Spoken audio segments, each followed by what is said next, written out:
Hello and welcome to a new series where I explore rigging in Maya. The plan is to take things back to basics as I go through each element separately, so you get a clear understanding of the whole process. Once the fundamentals have been covered, I will then move on to more advanced systems, so by the end you will have all the tools you need to build your own complex rigs. For the first video, I want to go right down to the fundamentals of any rig, and those are the joints. So in this video, we will be looking at joint creation, rotation order and gimbal lock, joint orientation, and segment scale compensate. So let's first look at the process of actually creating joints. So the first way you can create them is to change your menu setup here to rigging. You'll notice that the main menu across the top updates so that the tools more relevant to that area are easily selectable. As you can see, if we switch back to modeling, we have edit mesh, mesh tools, etc. If we go down to rigging, then we have skeleton and skin and deformers. So we're just going to go to skeleton, create joints. Now you can go into the options and specify certain things, but what we'll do is we'll come back to that later. Now you'll notice that the cursor has changed to a crosshair, and this indicates that you're in joint creation mode. If I hold down X, you'll notice at the top here, this icon, which allows you to snap to grids, turns on and off, and that just is when I'm holding down the key. So just pressing X is just a shortcut to that. If I hold down X and click anywhere near a grid point, it doesn't have to be on the grid point, it will automatically snap to the nearest grid point. So if I continue to hold X, now we've created one joint. If I create another one straight away, it will automatically parent to the previous one. And then I can continue to create joints, and they will all be added to the end of the chain. And obviously you don't need to hold down X. Just when I'm creating joints, I like to have this a more precise offset. Without holding X, I can just put them anywhere I want, and I can make a joint chain as long as I want. So that's just the first way of creating joints. The next is to use the shelf. If we go to the rigging tab, you can just select this second icon here. Double clicking will open up the options. And while we're in here, let's look at another option, and that is symmetry. Now obviously there are lots of other things to play around with in here, but we will look at those later. Now obviously you've got degree of freedom. We're not going to look into that just yet. We just want our joints to be able to move and rotate any which way. So if I switch symmetry to X-axis, so the X-axis is going across here, we can see down here. If I now, again, I'm going to hold X, if I create a joint here, it's going to automatically create one opposite. Then if I create, say, an elbow there, and a wrist there, and then another joint to indicate the end of the hand, as you can see, we've created a joint chain here, and it's automatically created one over the opposite side. What's more is these are connected. So I can now move and manipulate them, like so, and it's automatically updating the joints on the opposite side as well. So that's just a neat little addition. Now if you want to get rid of the connection, you'll see here in the outliner we have these symmetry constraints, and we're going to look at constraints a bit more in a future video. But just to break that connection, you can just delete those constraints, and then that just frees these up.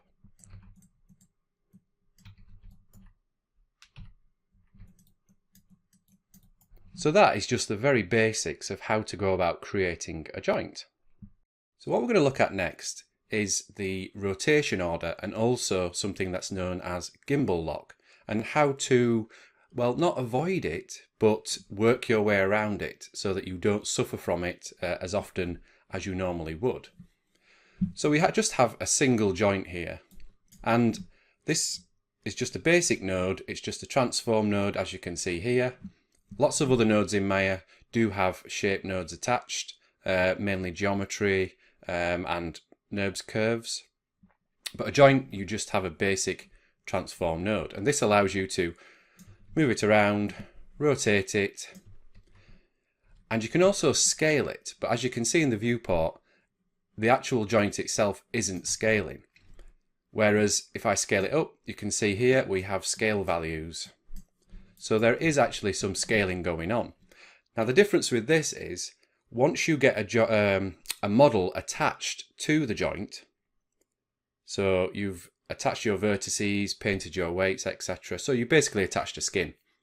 When you scale this, it's going to scale the actual skin. So it will move the vertices out appropriately. So that it's the influence that scales, not the actual joint node itself. If you want to actually scale the joint, the actual joint node, say you have a model and you want to scale the joints so they fit around the mesh so that they make a more visual representation, you can just go into the channel box and you have a radius value here. As you can see, we can adjust this on a per joint level. So if I create 2 joints, so you can see we can have different scales of joints without actually affecting the scale value, if you know what I mean. So like I said, this is just a visual representation. Now there is another way of globally scaling joints. If you go to display, animation, joint size, you'll see here this is set to 1. What we can do is we can scale this, and this is relative to the actual radius. And this is useful if you import, if you're working on a rig, or you import somebody else's skeleton into your scene, and maybe your scene units are different to theirs. Maybe they're working in centimeters, you're working in meters. The joints may come through and they'll be either super tiny or they'll be huge. Now, rather than you having to go in and change the radius of each joint, you could just adjust the global joint display here. Because the problem you have then is you could save out the skeleton and then they will load it back in, and then the same problem will be there for them. But this will just stay in your sort of Maya instance, really. So let's set that back to 1. So there's a joint, and as I've just shown, it's just a basic transform node. Now if we look more closely at the rotation of this, if we use the rotate manipulator, you see we have this yellow circle around the edges, and this just allows you to rotate sort of relative to the camera angle. But you can also click anywhere and just drag, and you can move this around. And what it looks like is the X, Y and Z axes all move nicely around it without any problems. Now the thing is, this isn't entirely true. And the way we can see the actual true rotation axes is if we change our manipulator. So if I double click on the rotate tool icon, change this to Gimbal. Now you'll see the only thing that seems to have changed is the yellow circle has disappeared. But now you can't click in between any of these axes and rotate it. Instead, you have to click and rotate each axis separately. So if I rotate the Z axis, everything seems fine. Everything is following. If I rotate the Y axis, you will see that only the X axis is rotating. And if we get to a point like this, where the X and the Z axes are pretty much overlapping, this is what is called gimbal lock. The problem we have now is, although we could rotate this way, and we can use X or Z, and we can rotate Y this way, we can't rotate around this way, because both of these axes are now in the same sort of plane. So basically we're locked off to rotating around this axis here. We could switch back to the object rotation, but as I say, that's not entirely true. And when you come to export this as an animation, you may find that there are issues with certain rotations depending on what the joints are going to be. So let's switch this back to gimbal and just reset those joints, rotation, sorry. So as we saw, Z affects both of these axes. Y is only affecting the x-axis, and X doesn't seem to affect anything. And the reason for that is because of our rotate order over here. As you can see, this is set to X, Y, Z. And this is basically if you think about it like a hierarchy, or if you were setting up a group structure. So Z, which is at the end, is the top of the group structure. So that affects Y and X. Y is in the middle, so that only affects X. And because X is at the front, it doesn't affect anything. Now, it's a bit counterintuitive, really. These should be the other way around, because Z is the more dominant axis. But that's just the way it is in Maya. So if we change this, let's change this to Y, Z, X instead. So now X should control everything, Z will only control Y, and Y will be on its own. So Y only on its own, Z just controls Y, and X controls everything. Now this is quite important when you're building rigs, to take the time to go through and experiment with the rotation order. Now, you will never eliminate gimbal lock, not without some super complicated setup. Because even by changing this, we're still going to end up with a situation, as you can see. Now the Y and X axes are in the same plane and we can't rotate around this way. So no matter what you do, you're going to end up with gimbal lock in some sort of situation. What you do have to do is consider your priority. So if I create another joint, well actually I'm going to just create them from scratch. So create one there, let's create an elbow there, and a wrist, and a hand. You know, and I've gone through and created these manually, and we're going to look at this next, but just so that the rotational axes are all pointing down the joint.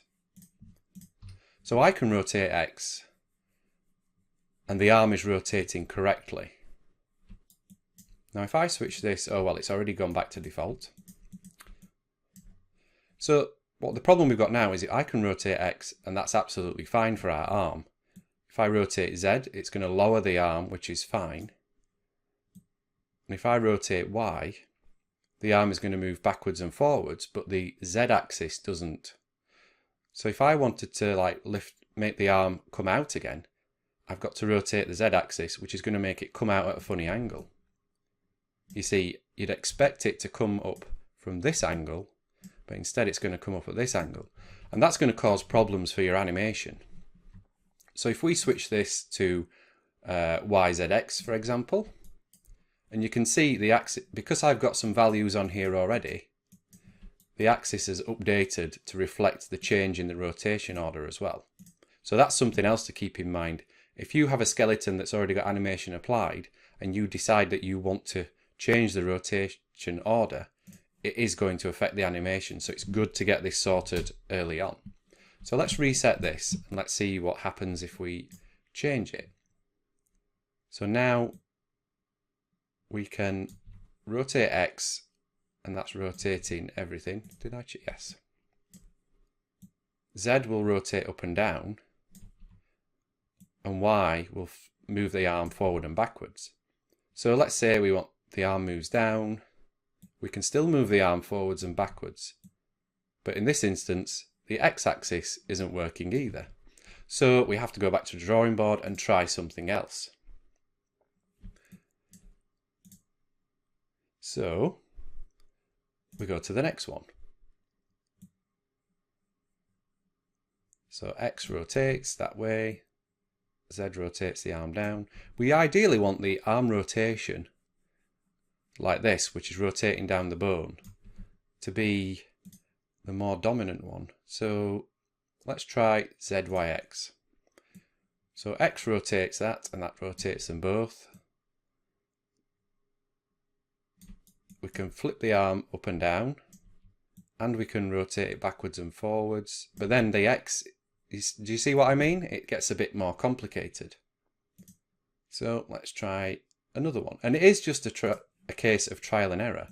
So Y will move the arm forward and backwards, Z up and down, and then X rotate like this. So this is a much better setup for this particular joint chain. We can raise and lower the arm. We can then move it forwards and backwards. And we can rotate around the X. But then we get the problem where the X does that. But you get the idea. You know, it's just trial and error. Now, the way I set up my joint chains is slightly different to this. This is just with the default settings. So what we will do now is, now you've got sort of that process in your head and you know a bit more about the rotation order and the things that you need to play around with. Let's now take a break and investigate the joint orientations, and then we can come back to this and look at sort of setting up a basic joint chain. So what I want to talk about now is the actual joint orientation. So as you can see, if I create a joint and I create a second joint, the first will automatically orientate itself to be pointing to the next joint. Like so. X is pointing down to the elbow, pointing down to the wrist, then pointing to the end of the hand, which is then orientated to the same axis as the world, with Z forward, X pointing to the side, and Y pointing vertically. And it does that automatically for you. But let's just duplicate this joint here. And let's move this down here, unparent it. So it's on its own. Now if we did that manually, so try and do the similar sort of, so we're duplicating our joints like so, and then we parent them manually.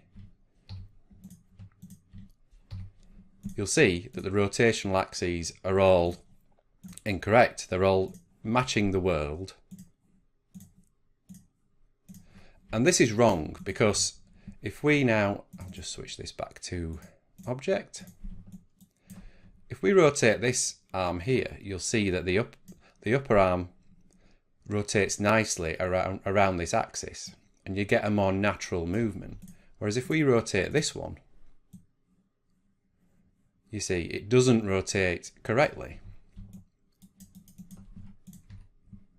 If I move that arm down to the hand down to there and the hand down to there, you'll see this even more. You see the hand moves out of the way, which isn't what you want when you're rigging. You want the joints to all be orientated so they're pointing to the child joint. So you get a nice rotation around the main primary axis. Now another problem with the orientations is when you're building a skeleton, and just like we have here, we decided to move the hand manually, and this happens all the time. You may come in and think, oh well, I've just created this joint, I'm going to move it up here, that's fine, let's skin it. But the problem is the orientation, you see, is still pointing to where the wrist was previously. So that causes another problem there. So how do you go about fixing the orientations? Well, what I'm going to do first is I'm just going to select these joints. I'm going to go to Display, Transform, Local Rotation Axes. And this is just going to show us the actual axes that the rotation plane is working with. We can clearly see the x-axis here, which should be pointing down to the wrist, is broken, and the ones on here are all broken too. Now you can fix these easily.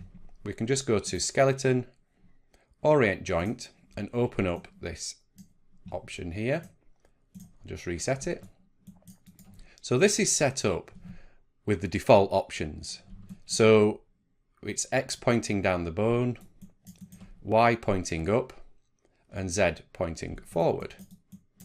So essentially what we could do is just click the root joint, click apply, and as you can see, it's orientated that down to the elbow joint, and then it's also fixed all the children joints underneath that.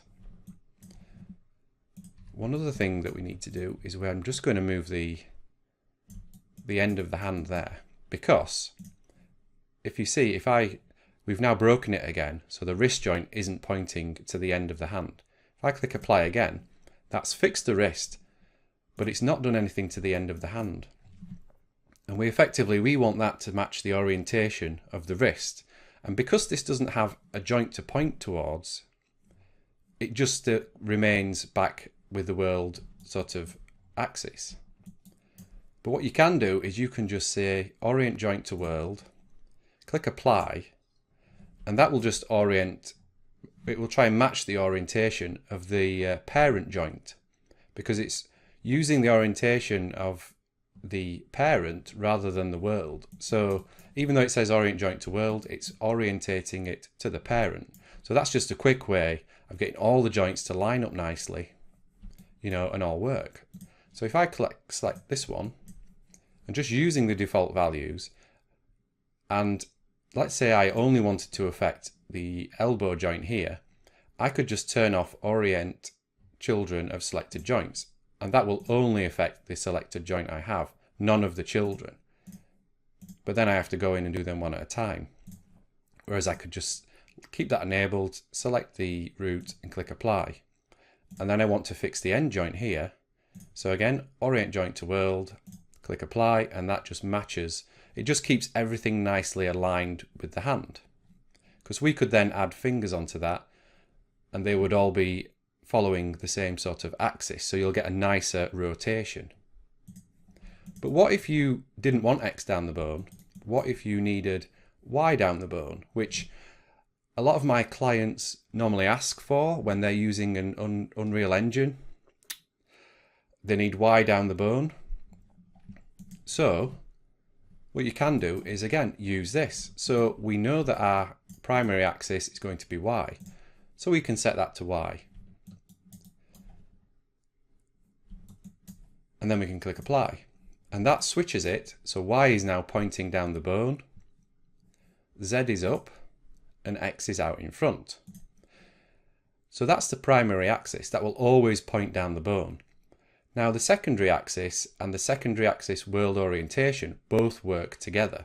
So at the moment, this is saying I want the secondary axis to be my Z axis, but I want it to follow the world's Y axis. So effectively the world axis is pointing up, so we set that to Y. So we're basically saying I want Y down the bone, but I want Z to point up. Now what if we wanted Z to point forward? I could set that to Z, click apply, and Z is now pointing forward, as you can see. You can also, if you want Z to point backwards instead, because obviously we said we want Z to point forward, but there isn't an option to specify it pointing backwards, we can just set that to minus, click apply, and now Z is pointing the opposite way. So that's just a quick overview of the Orient Joint tool.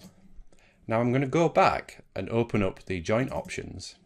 As you can see, this also exists in the main options. So if you know from the outset which orientation you need to use, you can just set it up in here. So when you're originally creating your joints, so if we try and mimic this, so we want Y down the bone, Z pointing up, but we want the Z axis to be the secondary axis, and we want Z to also point backwards. If I set this to minus, so if I click X and just hold down the joint, if I hold down X so the joints restrict to the grid.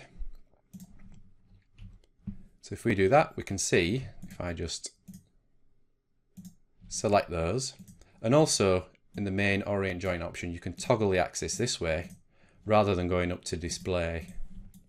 But as you can see, setting that up in the main tool has just done that for me. So I don't then have to go back afterwards and redo it all myself, because originally from the outset I've just defined that anyway. All we will have to do is go to and manually do the end joints, but we set orient joint to world, click apply, and that just matches the wrist.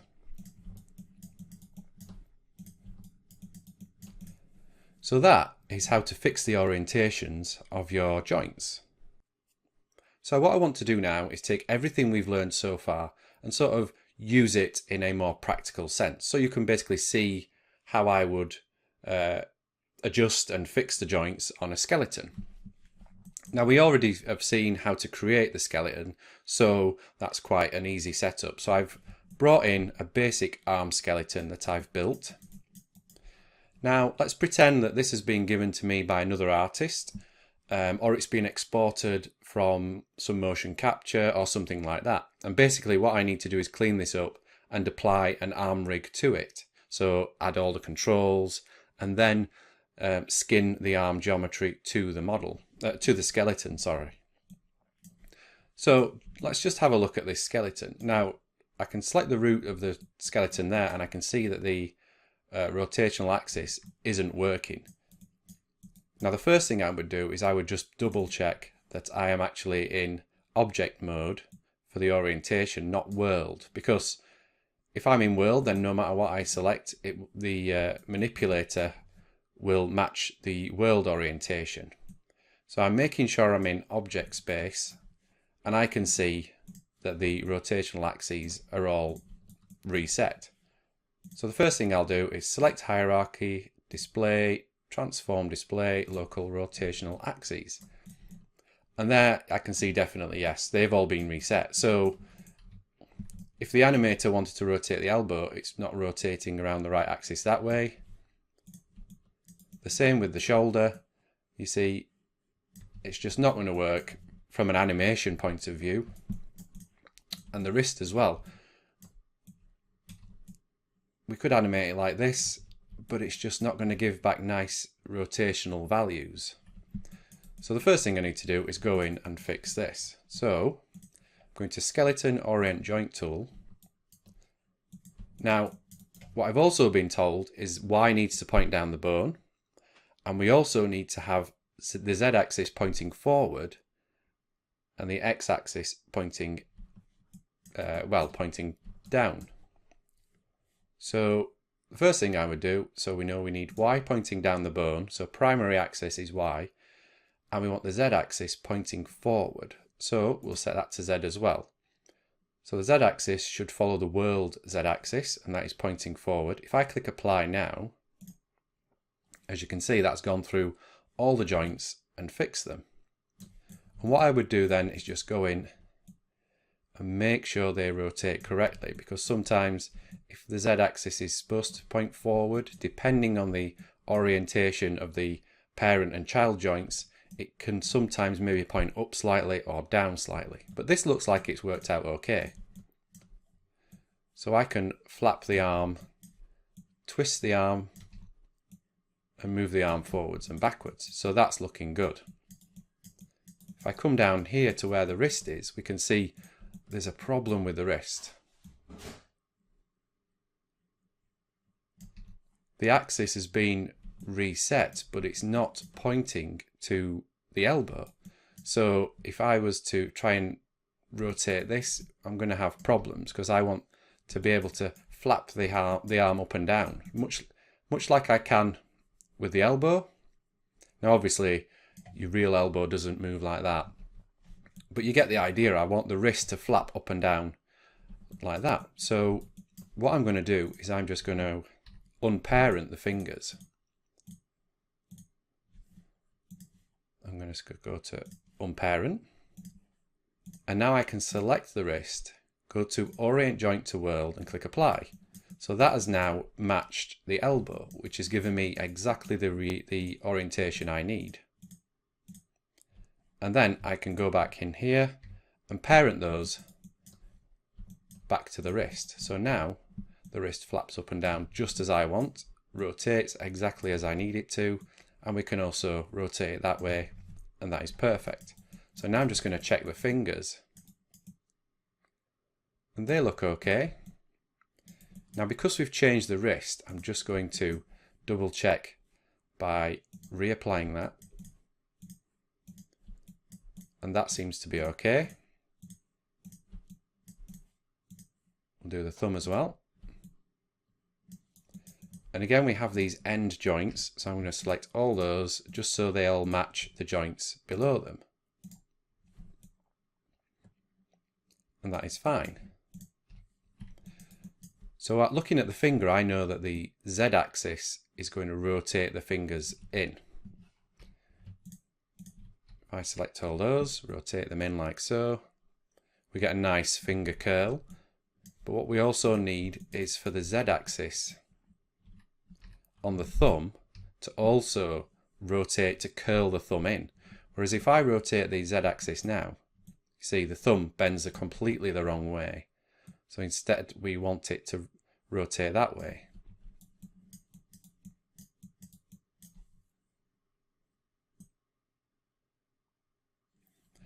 So we need to fix those orientations so the thumb rotates in a more predictable way. So basically when you're setting up your rig later, you only need to worry about connecting the Z-axis rather than having to connect a completely different axis for the thumb. So in this instance, we're just going to set that up differently. So previously we had Y bar down the bone, the Z-axis pointing up, well, the Z-axis pointing forward because we wanted the Z-axis to point towards the front. But instead we want the X-axis to point forward this time. So I'm going to change that to X, click apply. So now if I rotate the Z-axis, if I select all the joints, you see now the thumb curls in. And that's just using this joint orientation. And again, we can just go in and just fix that end joint quickly, just so everything rotates, you know, and is orientated exactly the same. So that's the arm set up. We've got the orientations all fixed. Now one thing you may want to do is let's say this thumb, it rotates in like that, which is fine, but maybe it's just not at the right angle. Now obviously using this tool we can't, it's quite rigid, so we can't sort of change the orientations so they're more at a 45-degree angle rather than 90-degree angles themselves. So I'm just going to close that down. Now you can manually edit the joint orientations. So what I'm going to do is come up to select by component type here, select that, go over to the question mark, right click and click local rotation axes. And this allows me to select these like so. And we can say, well, if it's rotating around the Z-axis that way, maybe we want the thumb to point down a little bit. So I can rotate that like so. Go back into object mode.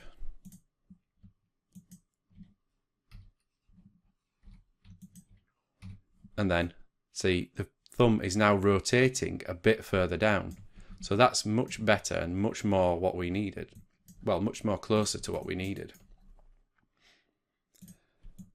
The problem then is, if we look at the axis on the normal fingers, the rotational axis is like this, and the transform axis matches it. Whereas now, because we've manually edited the rotational axes, as you can see, the transform is pointing slightly up. Because we've not actually edited the transform axis, we've only edited the rotation. The rotation is matching this, but the translation is off, and what we've ended up with is this value on the rotate axis. Now this can cause problems when you're exporting to a game engine, because we've got this offset, it can affect your animation, and it can also break things as they're moving around, just because of this offset here. Ideally, we want these to be zeroed out.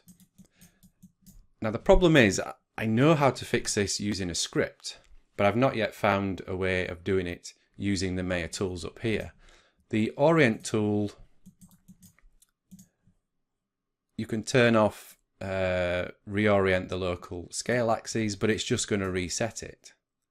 So if I click apply like that, see, that doesn't really work either. You can go to modify freeze transforms, and we can maybe just do the joint orient. But as you can see, that's just reset that as well. Now, the way that I would fix this is by using a bit of code. If I go here, it's just joint, edit, and I think if I just double check this, joint, edit, zero scale orient. So if I just highlight that and press enter, you see the transform manipulator now matches the rotation axes, and it zeroed out these values here. So if I go up to the knuckle and run that again, see, that's fixed it, and we've got rid of these values. So I can just go down and just zero those out, just as a precaution, and it just means I've got a much cleaner rig. And I know that it's not going to cause problems down the line, which is going to involve us having to rebuild the rig and edit it and fix it, which in turn could possibly mean that the animators have to redo some animation work. So it's good if you have to go in and manually edit the rotational axes, just use that little bit of code there just to go through and reset those rotate axes values. So that's all set up and that is ready to rig, but what I'm also going to do is I'm going to go through and update the rotation order, just as we did before. So what we need is a priority. So I'm going to change this to Gimbal so I can see precisely what's going to happen. So at the moment it's on the default of X, Y, Z. So Z will flap like so, Y will rotate, and X moves forward and backwards. Now, in itself, that doesn't work too badly, although if you move the arm forward, then that doesn't really work, and the Y doesn't really work. So what I'm going to do is change this to Y, Z, X, and this is sort of the setup that I normally use. The same with how these orientations are set on the arm. So now, as you can see, we can rotate Z to flap, Y will twist it, and then X moves forwards and backwards. Again, you will never get an absolutely perfect setup, but this is what I normally use when I'm building my rigs. The problem we have now is we've got to go through and we've got to change that for every single joint. Or you could have one rotation order for the shoulder and a different one for the elbow, because obviously the elbow is only going to rotate in that axis. So it may be that, you know, the default works, but obviously just looking at that, rotating around the x-axis is not going to work for the elbow because none of the other axes move. So YZX works nicely there. Now again, I'm just going to use a bit of code, because imagine we've only got an arm, but what if you've got two arms, two legs with toes, you've got a full torso, you've got facial joints, you could have all sorts of joints, and you've got to go through, click these one by one. But instead I'm just going to use a bit of code. And this is just a bit of Python, one of my usual scripts. Now the way that I would go about figuring this out is just, if we set that to the default, which is what it was, XYZ, if we change that to the first one, which is the one we want it set to, YZX, we can see here that it's set attribute left humerus dot rotate order to 1. So all we need to do is repeat that command on each joint and change the rotation order to 1. So all this is doing is that. So this joint list is basically storing this command. And what this is doing, if I just run the command on its own, it's getting a list of all the joints in the scene. So down here, we've then got a for loop. So basically, for each joint in the joint list, and this joint is just part of the name. So we're just saying joint in joint list. So this could be, if our list was called skeleton list, it would be for skeleton in skeleton list. And then we're just repeating the command. But obviously this has been converted to Python. So we're just using set attribute, which is that. The name of our joint, which is a variable, which is getting picked out of this list. And then we're adding on the rotate order. And then we're setting that value. So we want it set to 1. So if I now press enter to run this, all our joints are set to YZX, which is rotate order 1. So that is just, that is how I would approach it. It just speeds things up a lot more. And this is a very simple script, and you can adapt this to update any attribute.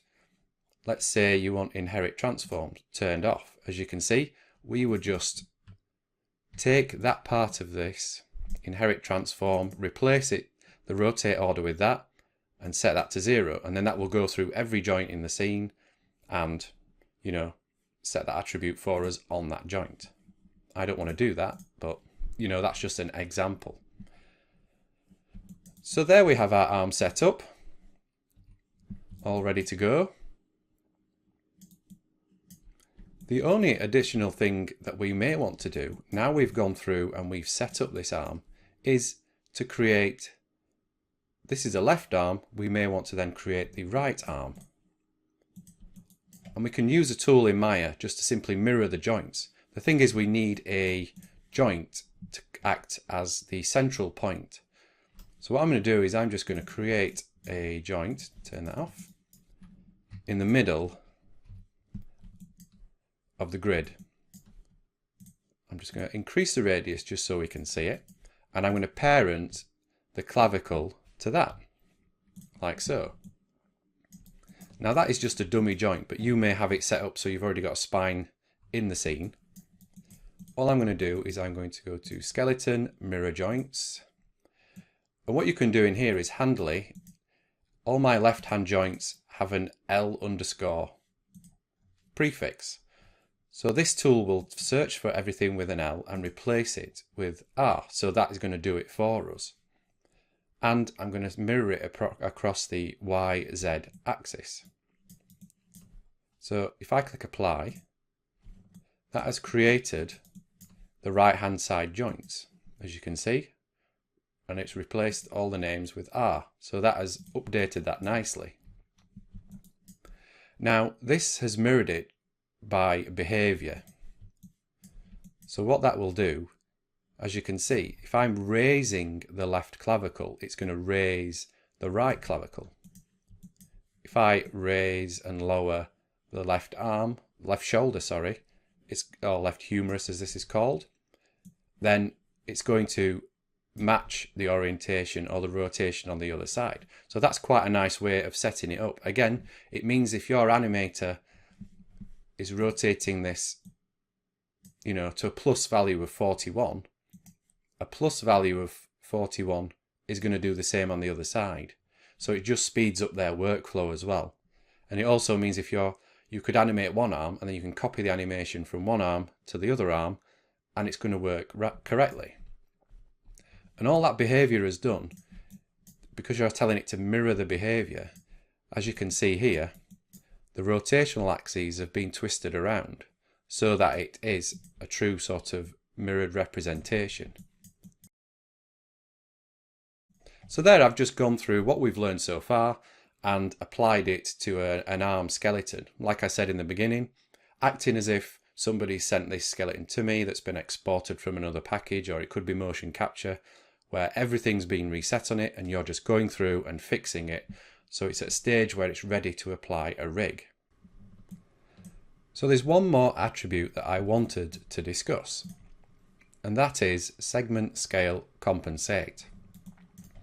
Now this does tend to cause issues, particularly if you're working on a game rig, depending on which game engine you're using. It's also an attribute which, if you're aware of it, can make your rigs a lot more flexible. Now by default it's turned on, and what this means is if I go to scale, so let's just select the wrist. As you can see, as we talked about at the very beginning of the video, if I scale this, it's scaling the vertices that are influenced by that joint, so like so. And at the moment this looks wrong, because with this scaled up, these finger joints aren't actually scaling too. And that is because segment scale compensate is enabled. So basically that's telling the joint to try and apply an offset so it doesn't scale with its parent joint. Now, as you know, if you're familiar with creating hierarchies and modeling, if you group something to something else or parent something to something else, if you scale a parent, the object underneath or the node underneath scales with it. It's all relative. But this being enabled here means that the fingers retain their scale. Now, like I said before, this can cause problems, but it can also give you a lot more freedom. If I wanted to, let's say we wanted a rig, let's just set this back to 1. Let's say I wanted a rig where I wanted to have the flexibility to scale the hand size or to scale the head size.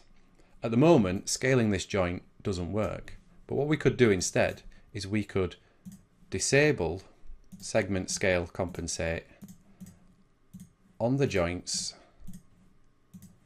below the wrist. Now if I scale this, you'll see the hand scales and the finger scales with it in a more sort of predictable manner. Now, just like before with the rotation order, we've got to go through and we've got to enable this on all the joints, well, all the joints that are relevant to the hand, because we don't really want it involved, up here or anything. So, or you may want it if you want a more flexible rig, but there are instances where if you want to scale the arm, for example, if you're adding in stretchy limbs, that you want it enabled because you want the limb to stretch but you don't want the arm to stretch, if you know what I mean. But yeah, we can just go back to, let's open the script editor. So before we used this, if you remember, to change that attribute. So if I go in here, turn off segment scale compensate, so we know that we want that attribute. So I can copy that, paste that there, and we can set that to 0, and then that's just going to do it on all the joints. But that is going to do it on all the joints in the scene. But like I say, you may only want it on a select few. So now if I select the wrist, we've got a nice flexible rig where we can have a big hand or a tiny hand, and that just fixes that issue. But like I say, maybe if you're setting it up with stretchy limbs, you won't want the arm to stretch and the hand to stretch too. So we may want to just turn that on for the actual wrist itself.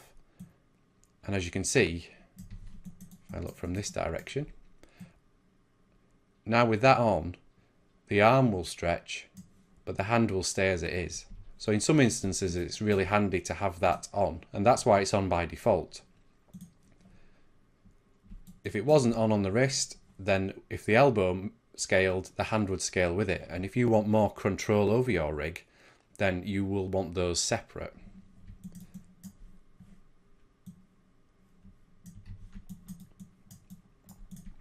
So yeah, that's just an extra attribute I wanted to discuss because it's something that crops up a lot as I'm building rigs, and I think it's quite useful. If you're not going to use it, it's good to be aware of it, because if a problem comes up further down the line, then this could be what is causing it. So it's good to keep that in mind. So we've come to the end of this first video now. What we've done is we've looked at joint creation, rotation order, and how to avoid gimbal lock. We've also investigated joint orientation and also segment scale compensate. Now, as I say, I'm just going over the very basics for now, just to get you familiar with joints and how to set them up and some of the options associated with setting them up or building your first skeleton. What we're going to do in the next video is we're going to move on a step and we're going to look at connections and constraints. So if you've enjoyed this video, please subscribe so you are kept up to date with future videos in this series, and I will see you on the next video.